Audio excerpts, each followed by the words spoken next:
Welcome dear rockets, कैसे हैं आप सभी। आइए देखते हैं मॉन्स्टर सीरीज का पार्ट 32। पिछले पार्ट्स के लिंक्स डिस्क्रिप्शन में है, उनको जाकर जरूर देखिएगा और फिर आप इस पार्ट को देखिए। तो पिछले पार्ट के एंड में हमने देखा कि जिना ने ली को देख लिया और उसे उसका नया नाम यानी उसे चैंग ना कहकर उसे ली कहा। तो ली तो चौंक गया था कि तुम मेरा असली नाम कैसे जानती हो। ली को तो जिना के बारे में कुछ याद ही नहीं है दोस्तों, इसलिए वो चौंक कर पूछता है एंड जिना भी हैरान रह जाती है कि ये ऐसा क्यों पूछ रहा है। तो इस पार्ट की शुरुआत में वो पूछती है कि क्या तुम मुझे नहीं पहचानते, मैं जिना हूँ। बस दोस्तों अब ली को सब कुछ याद आने लग जाता है कि वो किस तरह पहली बार मरने से बच गया था और फिर जिना से मिला और आखिर में दोनों गले मिले थे।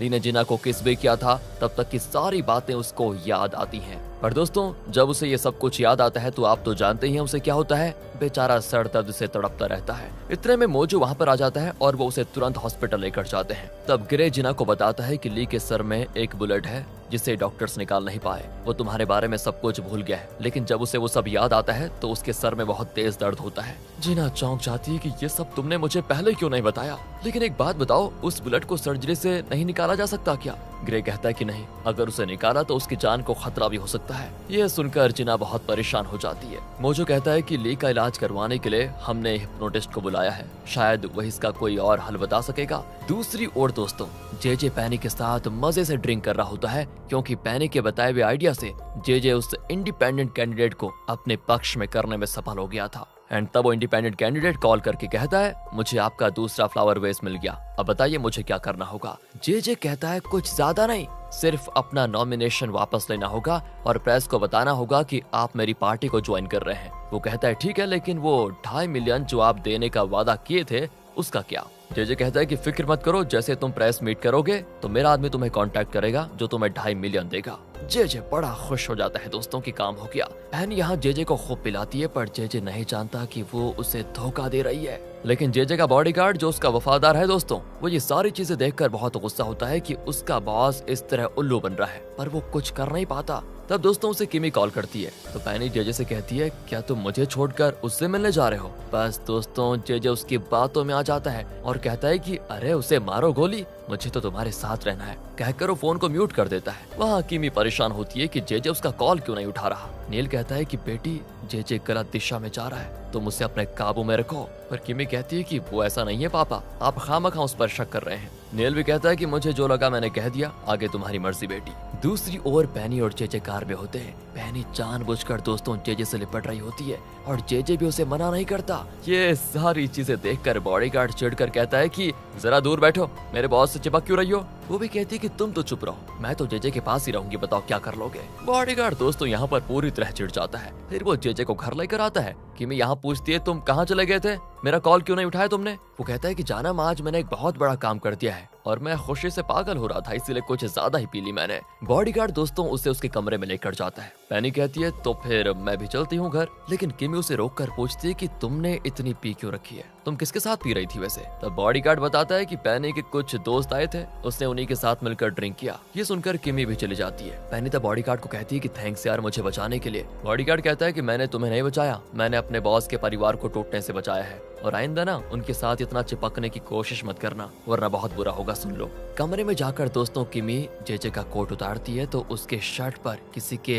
लिप्स का निशान होता है, जिसे देखकर वो पूरी तरह शॉक हो जाती है कि ये करके क्या आ गया आज। वहाँ हिप्नोटिस्ट आ जाता है और जिना से कहता है कि हमने बड़ी मुश्किल से तुम्हारी यादें उसकी मेमोरी से मिटाई थी, लेकिन फिर भी उसे तुम्हारे बारे में सब याद आ रहा है। इसका मतलब यह है कि वो तुमसे बेहद प्यार करता था, लेकिन अब अगर तुम्हारी याद को उसके दिमाग से पूरी तरह नहीं मिटाया गया तो उसकी जान को खतरा हो सकता है। जिना बहुत दुखी होती है, लेकिन कहती है अगर ली की जान को खतरा है तो आप जरा भी मत सोचिए और उसके दिमाग से मेरी हर याद को पूरी तरह से मिटा दीजिए। अब आगे दिखाते हैं तो ली की हिप्नोसिस शुरू हो चुकी है और डॉक्टर पूछता है कि तुम कहाँ हो, तुम्हें क्या दिख रहा है। ली कहता है कि मैं जिना और उसका भाई एक घर में है, हम बड़े खुश हैं। तो अब हिप्नोटिस्ट उन सारी यादों को जड़ से मिटा देता है। अपने अंतर मन में ली उस घर में जिना को ढूंढने लग जाता है, लेकिन वो कहीं नहीं दिखती। मतलब दोस्तों जिना की यादें पूरी तरह से मिटा दी गई हैं। जिना बहुत रोती है और ट्रीटमेंट के बाद वो ली के पास जाकर कहती है मुझे याद करने की कोशिश मत करो, मैं तुम्हारे दिमाग पर बोझ नहीं बनूंगी, प्लीज मुझे माफ कर दो, मैं तुमसे बेहद प्यार करती हूँ, कहकर वो ली को किस करके वहाँ से चले जाती है। बाहर एंड्रयू खड़ा होता है तो जिना कहती मुझे थोड़ी देर प्लीज अकेला छोड़ दो, कहकर वो चलने लगती है, पर एंड्रयू उसको अकेला नहीं छोड़ना चाहता और उसके पीछे चलने लग जाता है। वो भी जिना का दुख समझ चुका था दोस्तों। अगले दिन वो जिना के घर जाकर उसे जेजे के फाइल्स दिखाकर कहता है, इसमें जेजे की सारी एक्टिविटीज की डिटेल्स है, जेजे के खिलाफ तुम्हारी लड़ाई में ये जरूर काम आएगा, इसे रख लो। मैं जानता हूँ तुम्हारे अंदर कितना दुख भरा पड़ा है, लेकिन तुम मुझे कुछ बताना नहीं चाहती, वो भी ठीक है, पर ऐसा मत करो।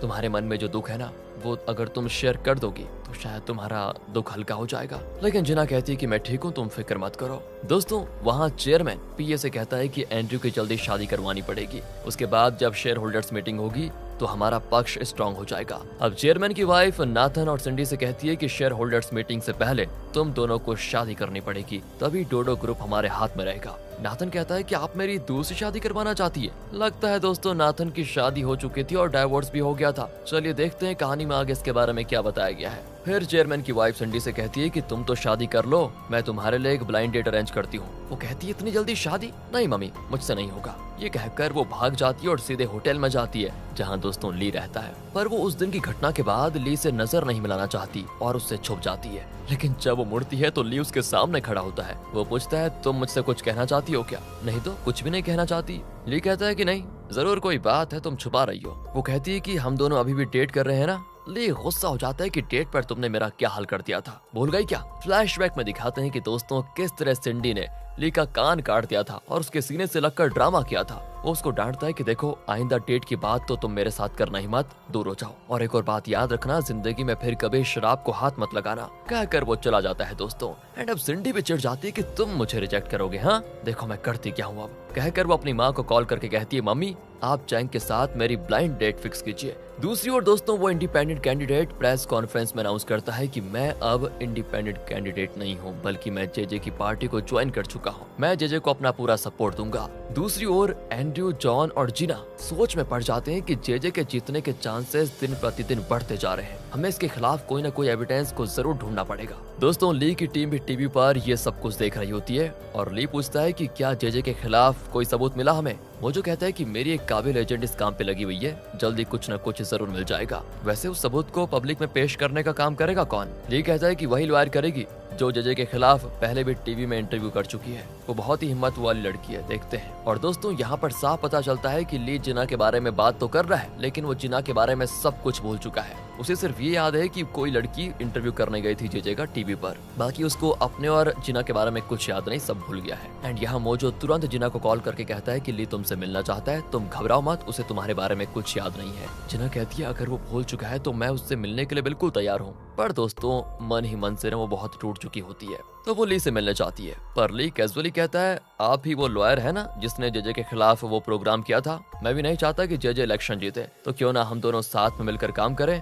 दोस्तों जाने से पहले वो कहता है मुझे आपसे मिलकर बड़ी खुशी हुई। एंड ये कहकर वो जिना के साथ शेक हैंड करने के लिए हाथ आगे बढ़ाता है। जिना का दुख हद पार कर चुका था, लेकिन फिर भी वो ली से हाथ मिलाती है। दूसरी ओर वो इंडिपेंडेंट कैंडिडेट फ्लावर वेस को लेकर एक दुकान में देता है, तो दुकानदार कहता है कि इसकी कीमत 2.5 मिलियन है। आप एक काम करिए, अपना कॉन्टैक्ट डिटेल्स इसमें लिख कर जाइए और उसके बाद हमारा आदमी आपको कॉन्टैक्ट करेगा। वो भी दोस्तों डिटेल्स को लिख कर चला जाता है। असल में ये सेटिंग पैनी के आइडिया के मुताबिक जेजे कर रहा है। जब वो इंडिपेंडेंट कैंडिडेट चला जाता है तो मोजो वहाँ पर आता है और उस आदमी से कहता है कि तुम ये पैसे रख लो और उस वेस को तोड़ डालो, किसी को पता नहीं चलना चाहिए कि ये तुम्हारे पास है, इसके बारे में किसी को खबर नहीं होनी चाहिए। अगर तुमसे कोई सवाल भी करे तो कह देना कि तुम कुछ नहीं जानते, इस तरह तुम पुलिस में भी नहीं फंसोगे। दूसरी ओर दोस्तों बॉडीगार्ड जेजे से कहता है कि उस इंडिपेंडेंट कैंडिडेट ने हमारी दुकान में वो फ्लावर वेस दे दिया है, अब हमें उसे 2.5 मिलियन देना होगा। तब जेजे बॉडीगार्ड को इशारा करता है और वो एक बॉक्स टेबल पर रखता है जिसमें 2.5 मिलियन का बॉन्ड पेपर है। जेजे पैनी से कहता है कि तुम खुद ही जाकर उस दुकान वाले को एक बॉक्स दे दो,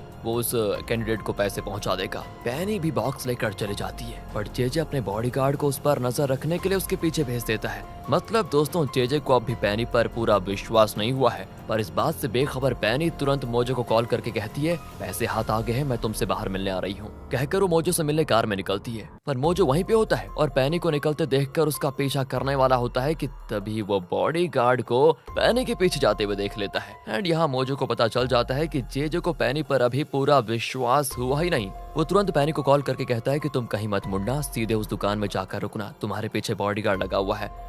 ये सुनकर पैनी चौंक जाती है और जैसे जेजे ने कहा था वो सीधे उस दुकान में जाकर बॉक्स दे देती है और उस आदमी से कहती है कि आप फिलहाल कुछ मत कहना, कुछ देर में इस बॉक्स को लेने मोजो आ जाएगा, आप उसको ये बॉक्स दे दीजिएगा। दूर से दोस्तों बॉडीगार्ड ये देख रहा होता है पर उसे ये नहीं पता कि पैनी ने दुकान वाले से क्या कहा। एंड वो जेजे को कॉल करके कहता है कि पैसे दुकान में पहुंच चुके हैं, हमें परेशान होने की जरूरत नहीं है, कहकर वो चला जाता है। एंड फिर होती है मोजो की एंट्री, जो दुकानदार से वो बॉक्स लेकर चला जाता है। वो सीधे उस कैंडिडेट से मिलने जाता है। कैंडिडेट को लगता है कि ये जेजे का भेजा हुआ आदमी है। मोजो भी पूछता है कि जेजे ने आपको कितना अमाउंट देने का वादा किया था। वो कहता है कि 2.5 मिलियन और मोजो चौंक कर कहता है कि लेकिन इसमें तो सिर्फ 2 मिलियन है, बॉस ने यही देने को कहा था। वो भड़क जाता है कि ये तो धोखा हुआ। मोजो कहता है कि देखिए वो तो मैं नहीं जानता, आप खुद गिनकर देख लीजिए, कहकर वो उस बॉक्स को उसको देखकर बाहर आ जाता है और जब वो गिनता है तो ठीक 2.5 मिलियन होते हैं। मोजो कहता है कि सॉरी सर, शायद मुझे गिनने में गलती हो गई, वैसे इतने पैसों का आप करने क्या वाले हैं। तो तब वो कैंडिडेट कहता है कि एकाएक इतने पैसे खर्च नहीं कर सकता वरना पुलिस को शक होगा,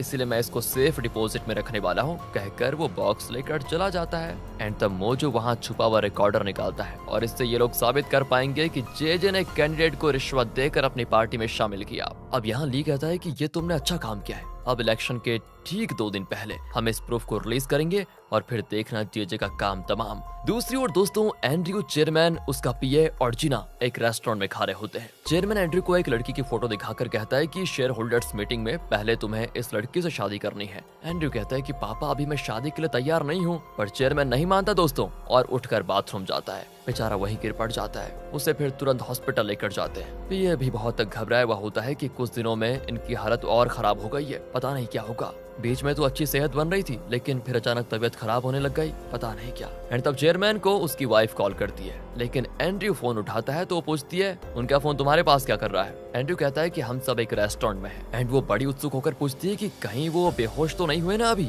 बस दोस्तों एंड्रयू को इस शब्द को सुनकर शक हो जाता है और वो कहता है नहीं तो वो तो बिल्कुल ठीक है अभी। लेकिन दोस्तों हॉस्पिटल में डॉक्टर नर्सेस की आवाजें चेयरमैन की वाइफ सुन लेती है और तब एंड्रयू झट से कॉल काट देता है। चेयरमैन की वाइफ ऐसे खुश हो ही जाती है कि ये दवाइयां सच में अपना असर दिखाने लग गई है वैसे, और लगता है वो हॉस्पिटल में ही है, ये एंड्रयू झूठ कह रहा है। और यहाँ दोस्तों हॉस्पिटल में डॉक्टर बताते हैं कि चेयरमैन का ब्लड प्रेशर अचानक बढ़ गया था जिसकी वजह से वो गिर पड़े। एंड्रयू कहता है कि आप एक काम करिए ना, आप मेरे पापा का फुल चेकअप कीजिए और ये दवाइयाँ जो भी ले रहे हैं उनको लैब में देकर इसका केमिकल कंपोजिशन चेक कीजिए। डॉक्टर कहता है लेकिन ये तो खुद मैंने उनको दी थी। एंड्रयू कहता है कि मुझे आप पर शक नहीं है लेकिन मुझे कुछ गड़बड़ लग रही है, आप प्लीज इसको रिटेस्ट कीजिए। एंड डॉक्टर भी मान जाता है। वहाँ दोस्तों ली जिना को कॉल करके कहता है कि मुझे जेजे के खिलाफ एविडेंस मिल गया है जिसके बारे में मुझे तुमसे कुछ बात करनी है, प्लीज मुझसे मिलने आ जाओ। यहाँ नाथन को दिखाते हैं, उसका असिस्टेंट उसे बताता है कि एंड्रयू ने तुम्हें पता है जेजे के कुछ फाइल्स जिना को दे दिए हैं जिनके बल पर ऐसा लगता है कि जेजे जेल भी जा सकता है। सुनकर नाथन बड़ा खुश होता है कि मुझे पता था जिना के लिए एंड्रयू जेजे के खिलाफ कुछ ना कुछ तो जरूर करेगा